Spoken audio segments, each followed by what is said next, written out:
Yo, what is up mga kagaspol? Race Rider here. So for today's video, meron lang tayong i-meet up na nabigyan ko siya ng spark plug. Hindi nyo alam. Hindi alam ano.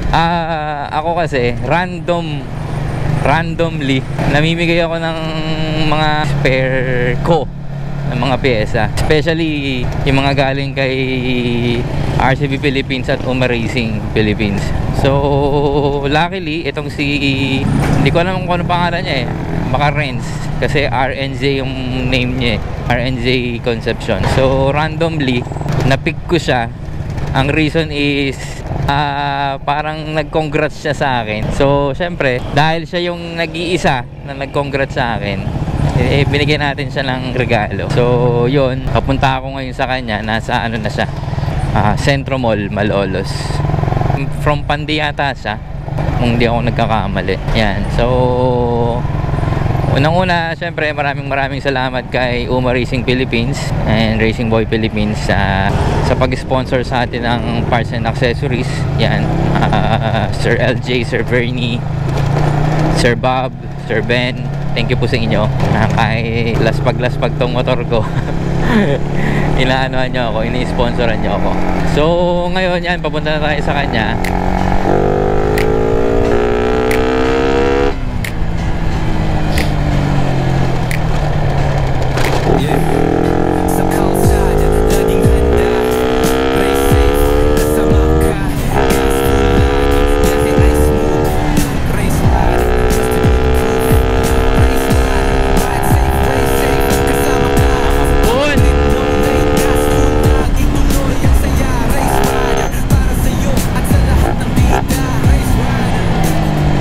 Totoo lang, wala akong preno sa harap.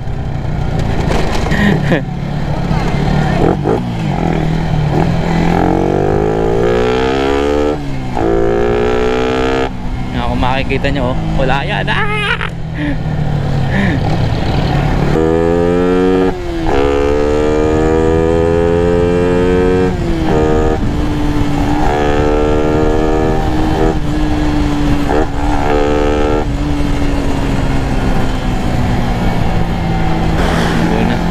Na si ano, hindi kasi ako makaalis kaagad nagpaligo pa ako ng mga anakis ko.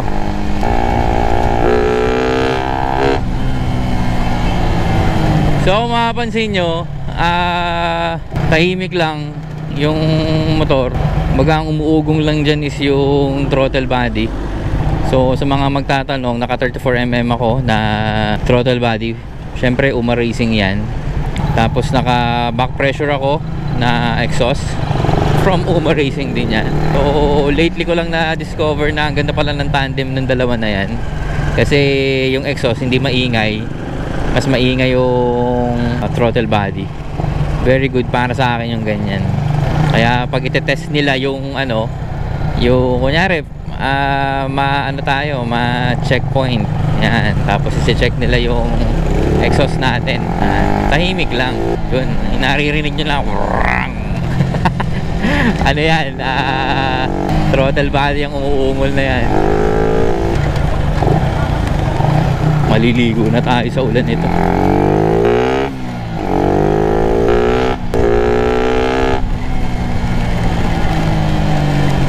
Tapos naka ano pala tayo, naka RCB S3 V2 na footrest. Nagpalit lang ako kasi mas komportable to. Saka aayusin ko kasi yung S1, yung race use. Gagamitin ko kasi yun sa October. So pagka magre-race na lang ako, papalitan ko na lang ng noon. Pero baka pag mag-track day ako, ito pa rin yung gamitin ko, S3 V2. Yan, ang RCB. Di ba?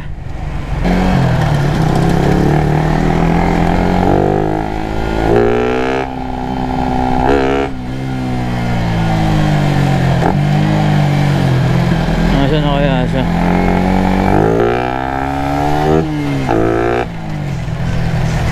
Piling ko lang dito siya. Nasaan siya? Naligo-ligo na to man.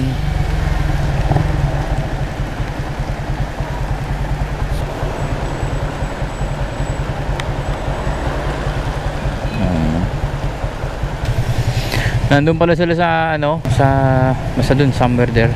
Pupuntahan natin. Umuulan eh.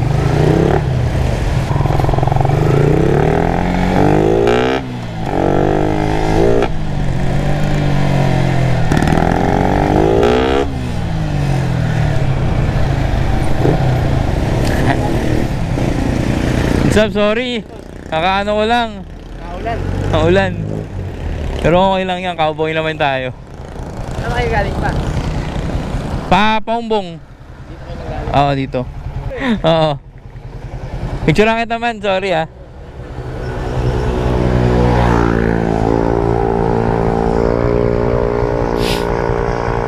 Lang mo na lang.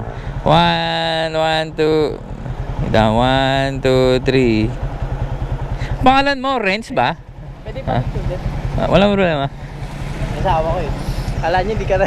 Hindi, sorry. Nagpaligo pa kasi ako ng anak.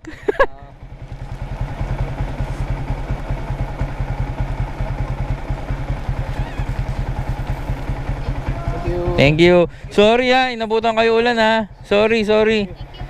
Pasensya na. Ano pa eh. Sige. Hindi, okay lang. Hindi pa naman ako naliligo. Saka nagba-vlog din ako. Mauna na po ako. Sige, congrats. Sa ulitin. Meron pa naman yan, marami yan. Sige.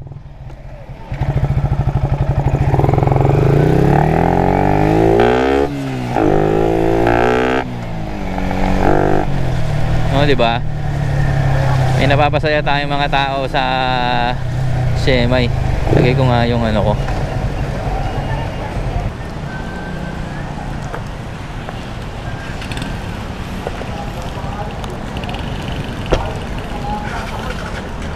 Diba?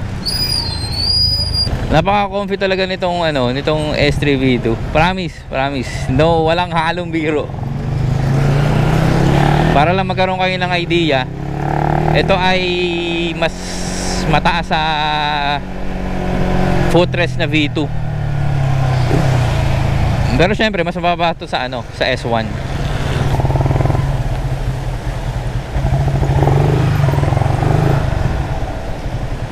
I-picturean tayo. Rico.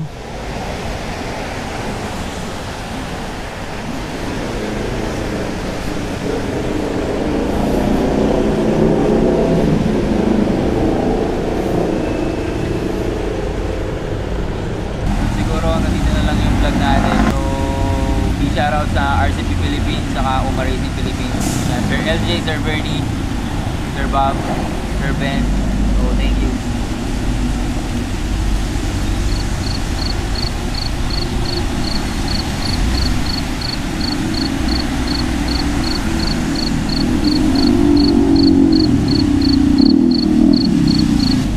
Race rider here, ride safe, race safe. Let's go. Yeah. Sa kalsada, laging handa. Race safe, kasama ka. Gas full lagi, biyahe ay smooth. Race rider, trusted with proof. Race rider.